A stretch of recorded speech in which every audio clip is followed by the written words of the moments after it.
Hello friends, Chris here with ISK Recording. In this video, I'm going to share with you one thing that you can do to start getting more clients in your studio. Now, since this trick is a little bit of extra work, it's most effective for studios that are just starting out. Once you start getting a regular stream of clients coming in, then you can either stop doing this or continue doing it and just charge money for it. The trick is, after you finish recording their song, offer to do a video for them for free if they allow you to share that video on social media.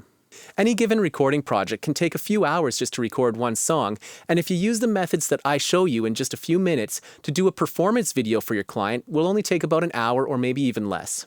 The actual filming, capturing the footage, that should take about 15 minutes, and you're looking at about half an hour to 45 minutes in editing.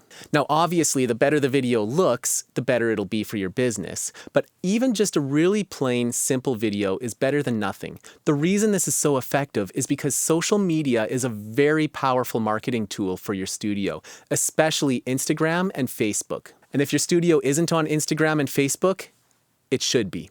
Doing these videos will provide you with a stream of content, it'll help you grow a larger following for your studio, and the artist will most likely share it or post it to their own social media, which gives your studio exposure to their entire network, which usually consists of other artists. Using this method, more and more artists will discover that your studio exists, and the more you post, the more likely the chances are that when these artists want to record, they'll have your studio on their mind.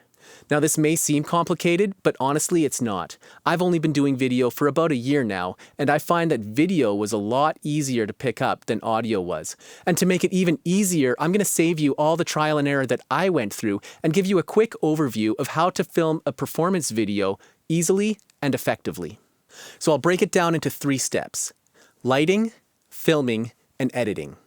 So step 1 is lighting. Lighting is the single most important factor in making a video professional looking. You can use ambient lighting and just supplement it with a couple of LED construction lights. So you want to use one light as a backlight. You'll place it above and behind the subject, pointing towards the subject and kind of towards the camera. This is going to create like an outline, a bit of a rim of light around the subject, and that provides greater separation between the subject and the background. Place the other light above and to the side and maybe a little bit forward, and that'll cast some desirable shadows across their face and across their body, and it'll also add definition. Here's some of the LED construction lights that I use, and I mounted the lights just to some common microphone stands. Now, step 2 is the filming. Simply play the recorded song nice and loud out some speakers and have the artist play along to it. Film 3 separate takes from beginning to end. Your first take will be the establishing shot. You'll want to film that from a little bit farther away and capture the entire performer, their head, their feet, and a little bit of the background. The second take will be close-ups. Put the camera right up close to either the instrument so you can see the strings vibrating, the fingers moving, or if they're a vocalist, get it right up to their face so that you get a nice clean headshot of their singing. And now, since you did 3 takes, if the artist makes a mistake in one of the takes, it's no problem as long as they don't make a mistake in the same spot on the other 2 takes. And step 3 is the editing. Now, you'll have 3 tracks with identical audio, so it's easy to line them up because you can just zoom in and line them up using the waveforms. Or if you're using Final Cut Pro, they have a built-in feature called a multicam clip that just does it automatically for you.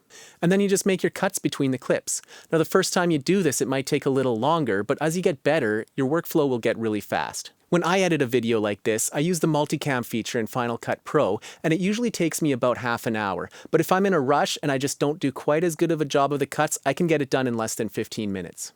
Here's a quick little video I did in my living room. Notice the 2 construction lights, one behind me and off to the side, and one in front of me and off to the side. And this was filmed entirely on an old beat-up iPhone 8 that I've had in my pocket for like 2 years.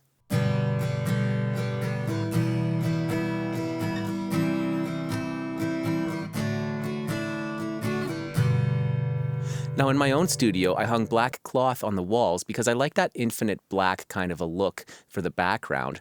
I put a LED light in the corner there, and it always just sits there ready to go, and I mounted some LED construction lights to the ceiling as well. So anytime I want to do a video project, the studio is already set up and ready to go. There's minimal setup time. If you want to step your video up to the next level, there's a YouTuber called Peter McKinnon with some great tutorial videos. That's who I watched, not only to learn the basics, but also really improve my skills in filming and in editing. So now I've shared a strategy to help bring more clients in. Please use the comments section down below if there are any strategies that you would like to share to help grow a recording studio. I hope you found this video to be helpful. If you did, please do me a favor and hit that like button right now. And also, I've got an entire audio engineering course from start to finish explaining everything in detail. And if you sign up to the website, you'll have access to all the content, and that's all completely free too. So make sure you subscribe to this channel so that you can stay up to date. I got tons more videos coming, and I will see you on the next one.